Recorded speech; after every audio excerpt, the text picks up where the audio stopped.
Hello everybody, my name is Benji, and welcome back to Dyson Sphere program, where I have a little bit of an in-between treat for you guys. I have finished recording the entirety of the rest of the season, but this episode is coming out before the last episode of the season, so I'm not going to open up my star chart and look around, because that'll give away a couple of spoilers for the rest of the series, and I don't want to do that to you guys. But I do have a little bit of a cool thing, since we never got the opportunity to actually talk about the September update, nor did we get to talk about one of my passion projects that I've been working on in between everything. They got a little bit delayed thanks to school and everything with that, which, by the way, I'm recording this after just finishing writing a 2-page grant research proposal, so yeah, I'm tired.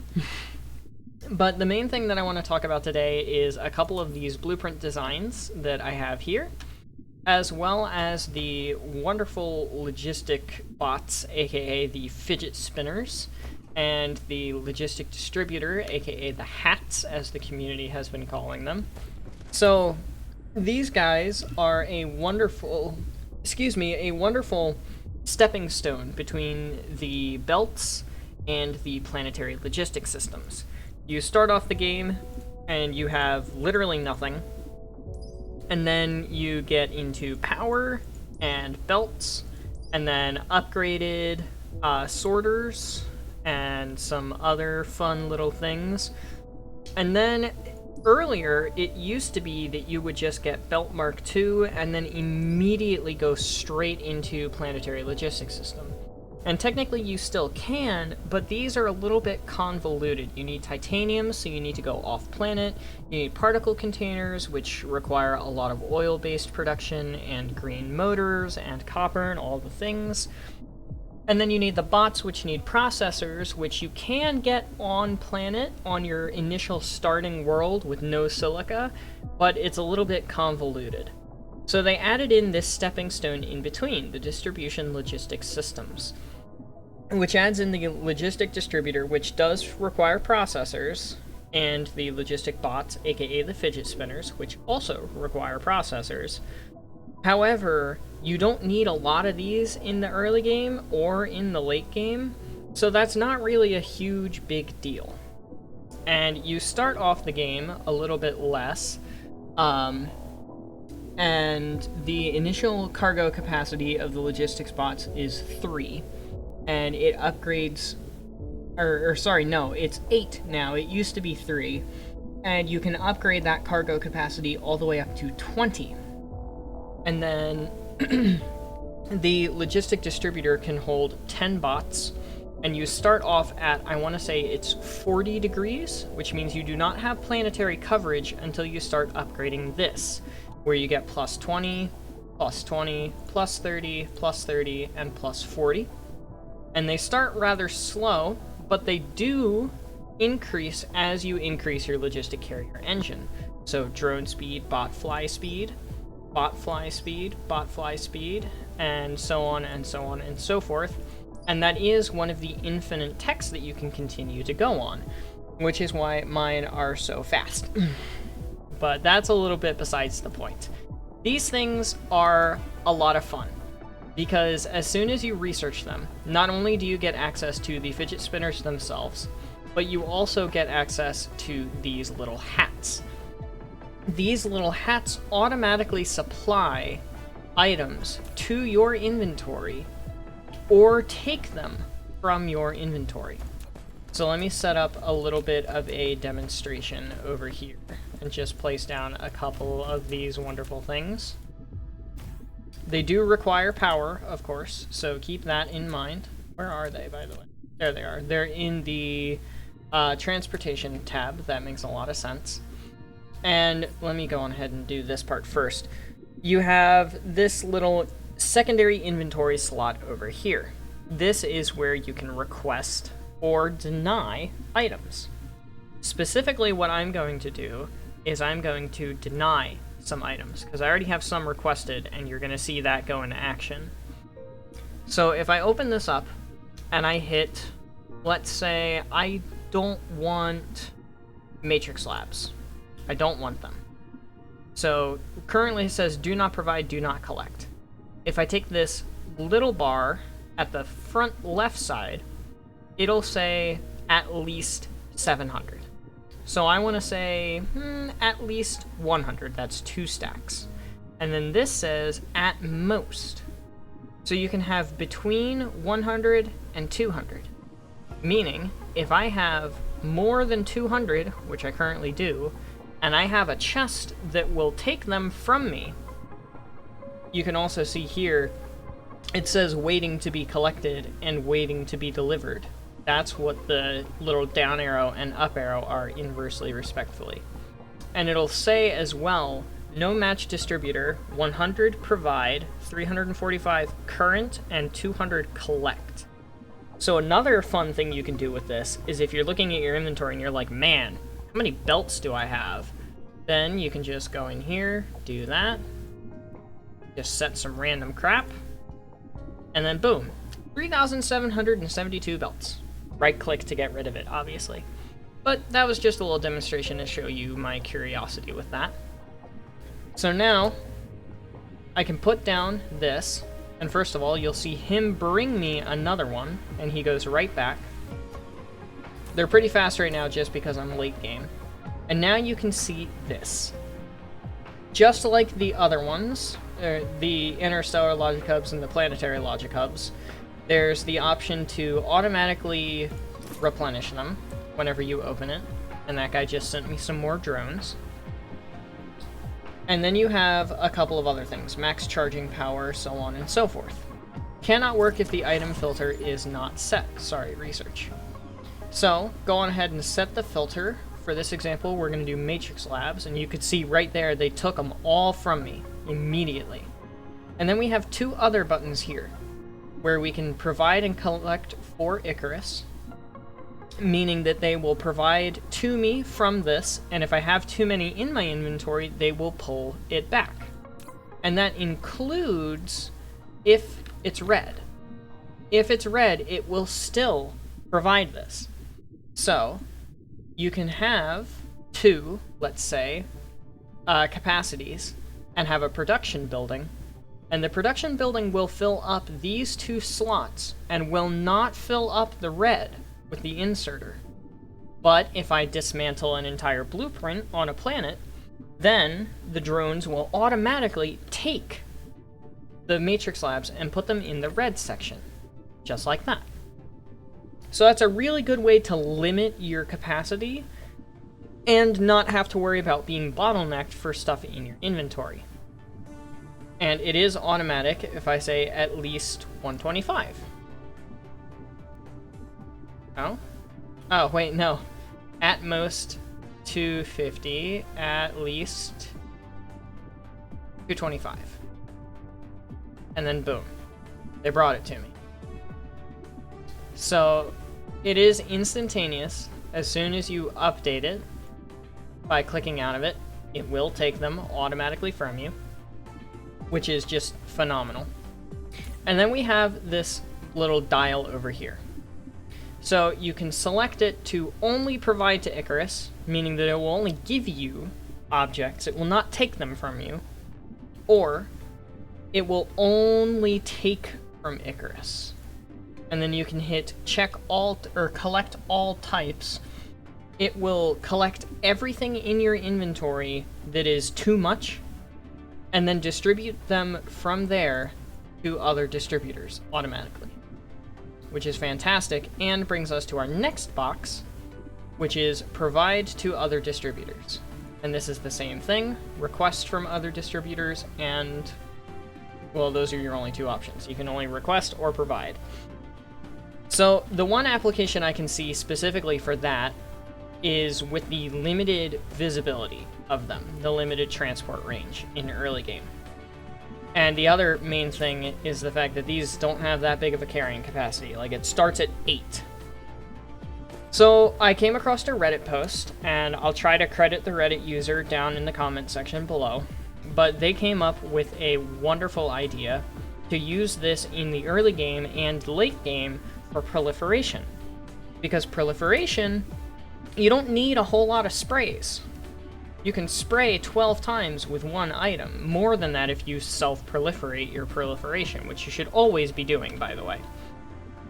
Meaning that you can have a production setup for your proliferation, go into one of these logic distributors, set it to provide to other distributors and not to Icarus, and then you can put another one on another logic hub, or another one of these somewhere else, right? Another one of these somewhere else. And then you can hit collect from other distributors, Matrix Labs, and then boom. Now we have that. So imagine that for proliferation. Then, on top of that, you can have another one right next to it with this one. Provide to other distributors. And then do this. Oh, well, that's actually, no, that's not gonna work. That's not gonna work, never mind. Never mind, bad example, but you get the idea. You definitely get the idea. Where you want to have these distributing proliferation around and around and around and around and around. And maybe you built it out of the distribution range so that it can actually get to where it's trying to go instead. But the main purpose of this, obviously, is proliferation. You want it to distribute the proliferation specifically, because you don't need a whole lot of it. So that's what I'm going to be using it for. I'm also going to be using it to supply Icarus in my next playthrough, because why would I not use it to supply Icarus? Like, are you kidding me? That just seems dumb to not use it to supply Icarus. Like, look at that. It's very fast in the late game, but in the early game, we have to spend a lot of time charging, because we don't have antimatter fuel yet. Antimatter fuel is a huge game changer in the late game, because it no longer requires you to sit at a charging pole array while you wait to be charged. In this game, or in this new early game setup, you could put a charging pad, like right here, next to your mall that's filled with these distributors, and then while you're waiting to be charged, boom, your inventory is going to fill up. That was another suggestion by the Reddit user. So that's just something that I thought about and I thought was really, really neat. I really liked it. So that's it for the September update. The only other thing that they added in the September update is the mesoscopic quantum entanglement, which gives us the quantum chemical plant, which requires a chemical plant, titanium glass, quantum chips, and strange matter in order to have a double production speed, double consumption rate, or double energy consumption chemical plant. So save on space in the late game, but require a lot of materials and a lot of power to actually allow it to work. Yeah, 720 kilowatts versus 2.16 megawatts. So 3 times the power, actually, just about.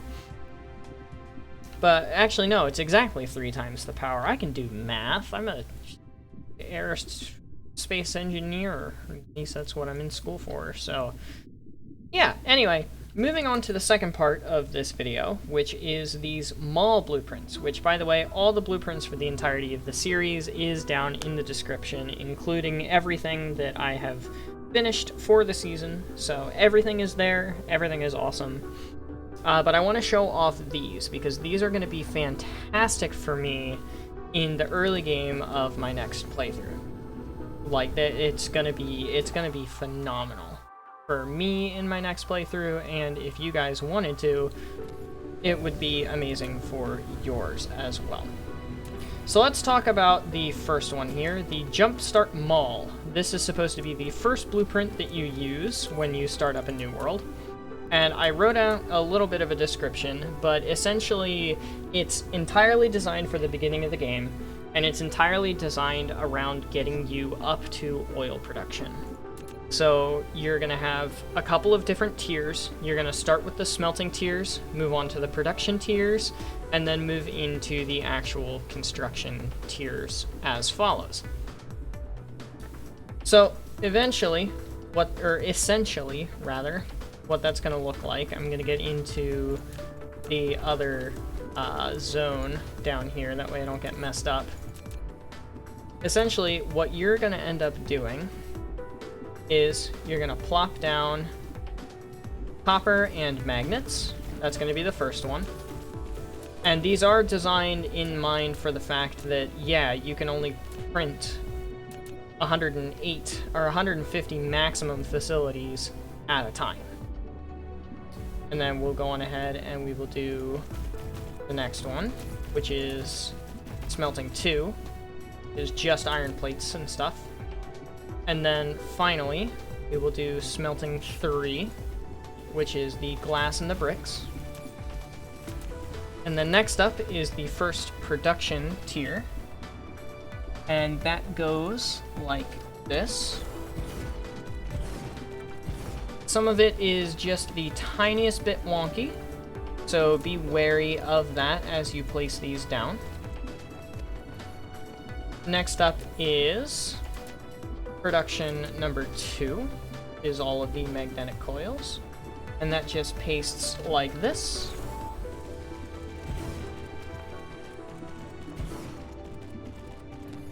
So essentially what we've done so far is we've got our magnets, copper, iron, glass, and stone, which all route and get turned into E-circuits, or circuit boards, I guess, and then the magnetic coils. And then next up, we can finally get started with Tier 1. In Tier 1, you can see the glue. I've also helpfully marked iron, copper, iron, and stone inputs for you. Chests are already limited, but obviously you can maneuver those as you would like to. Next up is Tier 2, which is our sorters and storage Mark 1. And there we have it. Tier 3 is the turn, just to save space because the first planet doesn't have a ton of it. And this is going to have your wind power and your power poles. Tier 3.5, I forgot to do, so I made it 3.5. This is smelters and assemblers. Tier 4 is going to be the matrix lab, the thermal power, and the miner Mark 1. Or I guess just the mining machine. Tier 5 is a lot more complex, and it is going to be your belts Mark 2. Speaking of, I'm out of belts. Your sorters Mark 2, and last but not least, your water extractor Mark 1. There is only one.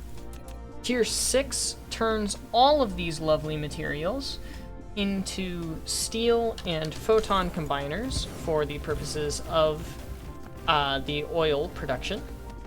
And then the blueprint wraps back around and in on itself with the final tier, Tier 7, which does the charging poles, the oil extractor, the oil refinery, and the chemical plant.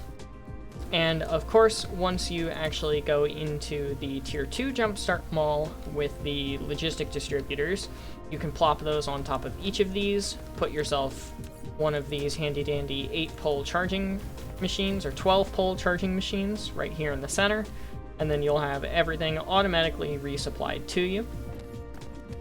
So that is the first mall in all of its glory. The second mall is the Jumpstart Science Mall. And this one is just in simple tiers. This one does not have a whole lot of fanciness to it. So, Tier 1, I'll go on ahead and put over here. Even though I am out of belts, you can still see where the belts go. So, Tier 1 is the copper, magnet, and iron smelting. That's the wrong blueprint book. Tier 2 is all of the magnetic coils and circuit boards, which go into the blue science. Tier 3 is the actual blue science itself, and it goes... where does it go? I want to say it goes here, but that's obviously not right, so it must go here. Means I blueprinted it kind of wrong, but it still works. Proliferation can be added in here as well. All you would need to do is turn this belt around down here and like that, and then put your spray coaters on the belts. There's the blue science all done. This is 3 per second, by the way, blue science. And then tier 4 actually adds in the matrix labs for the research, 10 of them. Then we have tier 5. Ooh. Actually, where does this go? I should have marked that. I'll fix that for you guys. Fix tier 7, tier 8. Oh no.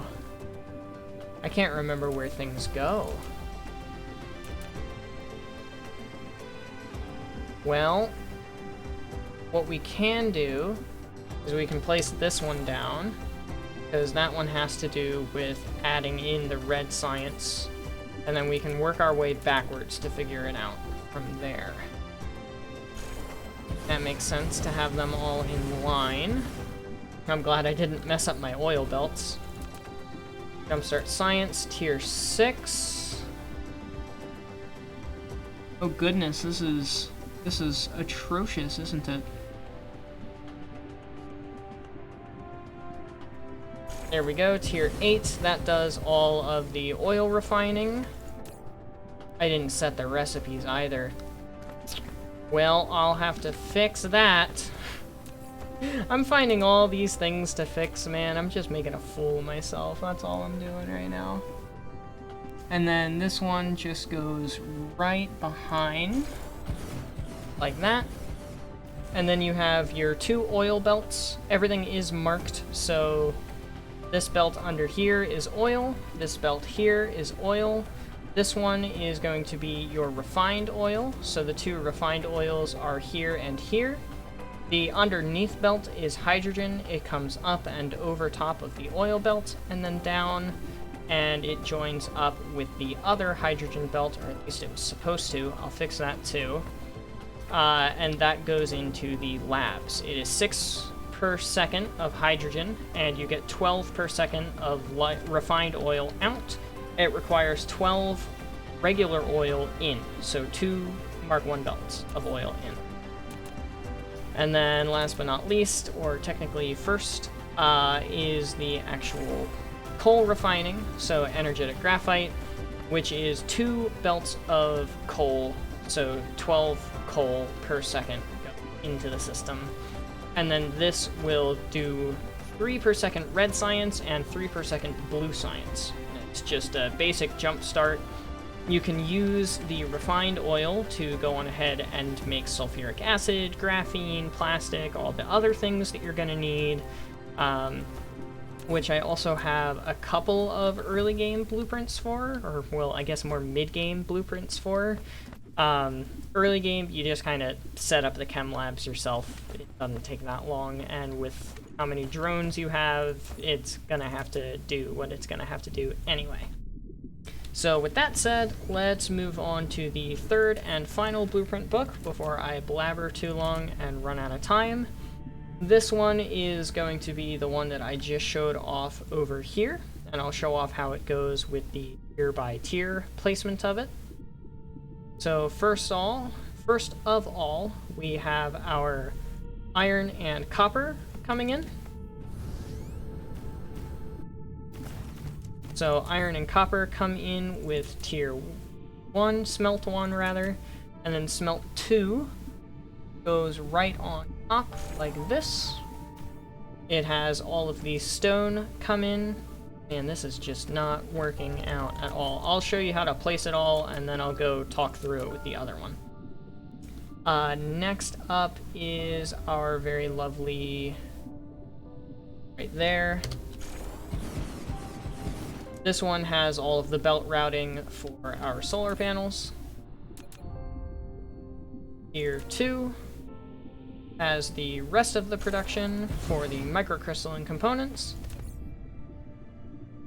Tier 3 has our hats and our spray coaters. And tier 4 has our fidget spinners. Don't know what object it's colliding with. It's colliding with the power pole, that's fine. And then the total is just the entire blueprint. I should have done for the other ones just to demonstrate it, and I probably will. But let's go talk about it. Already kind of talked about it a little bit, but I'm going to talk about it more. So you've got the iron comes in, goes to the magnets and the iron ingots. Copper comes in, goes to the copper. Stone comes in, gets turned into silica ore and glass. You need 3 6 belts of stone per second, not coal, stone. 3 6 per second belts, Mark 1 belts, whatever you want to call them. The silica ore gets processed into silica plates and goes down the line. The glass gets processed into prisms, which gets processed into plasma exciters with the, I always want to call them copper magnets, magnetic coils. And magnetic coils go down the line as well. That's the only thing that we need the magnets for, and also a little bit of what we need the copper for. Copper and iron gets turned into circuit boards. Circuit boards and silica and copper plates go into the solar panels, which go into a box. Then we have our microcrystalline components, which goes onto our main bus, which is the microcrystalline components, iron, circuit boards, plasma exciters, and these magnetic coils. Iron gets smelted into steel, which goes into our spray coaters, which go into a box. The microcrystalline components and circuit boards go into the processors, which goes into our hats and goes into a box. And then we have our basic refinement process with the magnetic coils, iron for the gears, motors, or electromagnetic turbines rather, and then processors again goes into the fidget spinners. So those 3 little jumpstart blueprints, obviously artificial star and advanced mining machines not included for the early game. Those 3 blueprints should help me and also help you get ahead in the early game. Modifications can obviously be made in terms of turning things or optimizing the directions at which things happen and when you turn, what parts happen when. It's designed to be a completely and entirely modular system, so however you want to design it and optimize it for your purposes is however you want to do it, and I will not argue. This is just supposed to get you started in the game and get you rushed to another planet as soon as possible. At least that's what I'm going to be using it for. Because at the beginning of the game, you have nothing, and then you can do some very basic research with just stuff that you handcraft. A lot of it's handcrafting, but you want to get that blue science up quick so that you can actually get thermal power, and then get the proliferation sprays, and then you're going to want the red science up ASAP so that you can get the high efficiency logic system and the distributed logic system. Obviously, blue science goes into all of the oil processing and everything that you have to do regarding that, plasma refining, so on and so on and so forth. The entire purpose of it is just to make the easy game, which is essentially from here to the left, easy. Maybe from here to the left. Super easy.